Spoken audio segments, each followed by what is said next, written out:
IAF இந்திய விமானப்படை வந்து நடுவானில் எரிபொருள் நிறுத்துற திறனை வந்து மேம்படுத்தியிருக்காங்க.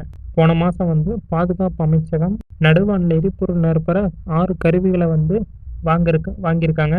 இப்போ ரஷ்யா தயாரிப்பான IL-78MD என்கிற எரிபொருள் நிரப்புற விமானங்களை தான் நம்ம பயன்படுத்திட்டு இருக்கோம் நம்ம இராணுவத்தில்.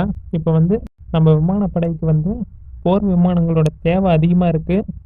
இதனால் வந்து நம்மளும் போர் விமானங்கள் வந்து அதிகமாக ப்ரொடக்ஷன் பண்ணிக்கிட்டு இருக்கோம். நிறைய நாடுகள்கிட்டருந்து வாங்கிட்டு இருக்கோம். இதனால் வந்து நம்ம எரிபொருள் நிரப்புற விமானங்களுக்கு வந்து ஒரு கட்டுப்பாடு இருக்குது. ஐஏஎஃப் வந்து 18 எரிபொருள் நிரப்புற விமானங்கள் வந்து வேணும்னு குறிப்பிட்டிருக்காங்க. K5ங்கிற மிசைலை பற்றி நம்மளுக்கு தெரியும். அதை பற்றி ஃபுல்லாக பார்க்கலாம். SLBM மற்றும் MIRV டெக்னாலஜியோட அணுசக்தியை வலுப்படுத்தி இருக்காங்க இந்தியா. DRDO வந்து K5 ஏவுகணையை தயாரிச்சிட்ருக்காங்க. இது வந்து நீர்மூழ்கி கப்பல்லேருந்து ஏவப்படுற ஒரு பாலிஸ்டிக் ஏவுகணை. K5 இப்போ ப்ரொடக்ஷனில் இருக்குது. இது வந்து 5000 கிலோமீட்டர் தூரம் வரைக்கும் போகணும்னு குறிப்பிட்டிருக்காங்க.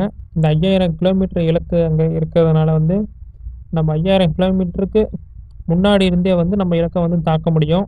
ஆனால் இந்த டிஸ்டன்ஸ் இந்த கிலோமீட்டர் வந்து நம்மளுக்கு பத்தாது. நம்ம அடுத்தடுத்த அப்டேட்டில் வந்து இந்த கிலோமீட்டரை அதிகப்படுத்திக்கிட்டே போவோம். நம்ம டக்குன்னு வந்து இது வந்து அதிகமாக சொல்ல முடியாது. அதிகமாக சொன்னால் வந்து மற்ற நாடுகளுக்கும் நம்மளை எதிரி ஆகிற மாதிரி ஆயிரும். அதனால வந்து நம்ம எப்பயும் கிலோமீட்டர்ஸை வந்து குறைச்சி தான் சொல்லுவோம்.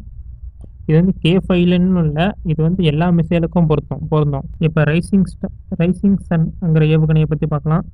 என்னடா புதுசாக சொல்கிறேன்னு பார்க்காதீங்க. நம்ம பிரமோஸ் மிசைலுக்கு தான் வந்து ரைசிங் சன்னு பேர் வச்சுருக்காங்க. அதை பற்றி ஃபுல்லாக பார்க்கலாம். அந்தமான் நிக்கோபார் தீவில் வந்து சோதனை செஞ்சுருக்காங்க இந்த மிசைலை. இந்த சோதனையில் தான் பிரமோஸுக்கு வந்து ரைசிங் சன்னு பேர் வச்சுருக்காங்க. அதோட இலக்கை வந்து துல்லியமாக தாக்கியிருக்கு.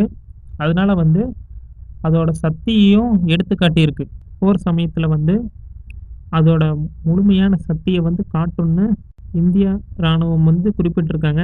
இதை நம்ம டெஸ்ட் பண்ணுறதுனால இந்தியாவோட பசிபிக் பிராந்தியத்தில் வந்து அமைதியை கொடுக்குன்னு சொல்லியிருக்காங்க. இதே ஒரு மிசைலை டெஸ்ட் பண்ணுறதுனால எப்படி அமைதியை கொடுக்குன்னா, எல்லா நாடுகளும் வந்து நம்மளால் வந்து நம்ம அடிச்சிட்டா வந்து அவங்களால அடிக்க முடியாதுன்னு தெரிஞ்சாதான் நம்மளை ஈஸியாக அடிக்க வருவாங்க.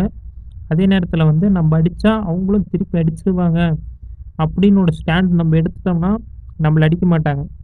இதுதான் எல்லா நாடுமே பண்ணிக்கிட்டு இருக்கு. ஓகே கைஸ், நம்ம இதோட வீடியோவை முடிச்சுக்கிறோம். அடுத்த வீடியோவை வெயிட் பண்ணுங்கள். அடுத்த வீடியோ இன்னும் சீக்கிரமாகவே நம்ம அப்டேட் பண்ணிடுவோம். Thank you guys. அப்படியே நம்ம சேனலை சப்ஸ்கிரைப் பண்ணிடுங்க.